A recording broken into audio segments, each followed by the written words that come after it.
Hey guys, it's me, Spartalicious. I thought I'd bring you a builder idea that I've been working on for a while. It's changed a bit here and there. I've seen a lot of people asking about how to build a base that is defendable, and then we have the issue with the turret limits and all that kind of stuff. So unless you're part of a mega tribe or an alpha tribe, you are not going to survive very long in official. The best you can hope for is to make your base look not worthwhile raiding. And the way that we can do that is by keeping it small, because people assume that you don't really have a lot inside there. Also, a smaller base allows you to have more turrets per small area than if you had a very large base, especially the 100 turret limit. If you try and build a very large base, 100 turrets just isn't going to cut it. But on a small base like this, it's plenty. In fact, we're not even at 100 turrets. We're at, what, 59? But what can you possibly fit inside here, and what about your dinos? Let's have a look inside. The bottom area here is mostly empty. This is so that you have room that you can park, say, 2 pteranodons, a wolf, an anky, that sort of thing. You might be able to squeeze an RG in here, but really it's designed for more of the get around quickly kind of dinos like the pteranodons, and have an anky nearby, so if you build close to a metal node, then you can go ahead and use a weight reduction and just farm up like mad. We have a couple aircons in the end here. This is because we're not going to be breeding anything that requires a lot of air conditioning. This is so you can get your first Terra breed going. You should be able to hatch RG eggs depending on the weather. Inside your ankies, that kind of thing. You're not going to hatch wyverns, but why would you want a wyvern when your base is only a 2x4? Let's have a look at the crafting area. This is where the real magic is. We've got everything that we could possibly need in here. We have, from just this one point here, we can access a smithy, we've got a vault, we've got a fabricator, we have another vault, and we have a chem bench, and we have another vault. So when you looked at that 2x4, did you really think that we would have 3 vaults inside there? Chem bench, fabricator, smithy? Probably not, and more than likely people flying past your base wouldn't think so either.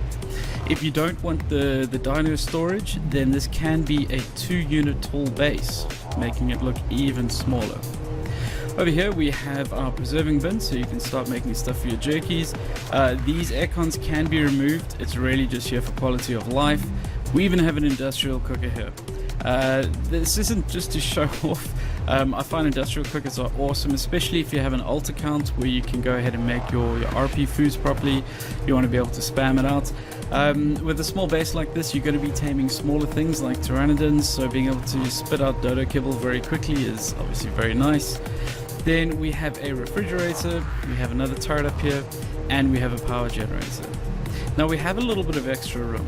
What we can actually do is remove this fridge and only use the one downstairs, and remove this turret, and you can fit an industrial grill into this corner. If you're playing in a tribe of say 3 people, this is probably the max amount of people that could comfortably use this space. Then you might want to go ahead and put an industrial grill in here. If you're solo or even 2 people, just use a campfire. Just stick your campfire outside, cook your meat on that. It is definitely quick enough to keep things going, especially if you're going to be using the industrial cooker with the RP foods. So don't forget your interior turrets. We have 2 up there and 1 at the bottom. This is just to make it a little more difficult, and if somebody does rush your base when you open the door, at least they have another turret that they have to contend with. So let's have a look at the outside. As you can see, it is 1, 2, 3, 4 long and only 2 wide. These front foundations can go. I put them there just so I can get the gate perfectly lined up. But if I remove it now, the gate will stand. But I kind of like having a little porch. There's no real reason for it, but there's also no real reason not to. We've got rows of giant hatch frames at the top here. Because the giant hatch frame is too wide, it means that any base that is even numbers, you could fit these on and get them to hook together, especially in the corners here, and get the whole thing set up. These lights are really just for show. In a real server, I would probably not use lights. Definitely not this many lights. You don't want to draw too much attention, but it does look pretty cool, especially when you set it at night. Around the base, what I've done is I've just put on dino frames. This is just to slow down things like gigas from getting close. It keeps the bigger wild animals out. If you want, you can go ahead and rather change it out for pillars, or Another option is to put pillars in between the different dino gates, or do fence foundations, that sort of thing, and that'll help keep smaller wild dinos out, like raptors or whatever you have in the area. Typically I find that this is fine, and you will also be able to park the smaller dinos underneath here. So if you have spare pteranodons that aren't good enough to bother building an entire base about, you can just leave them out here, and they're pretty safe unless somebody's actually griefing you. So here we go, guys. This is my build. I really like it. It works very, very well. If you're playing in a high stack server with high rates, then one person could feasibly build this in a day, including farming.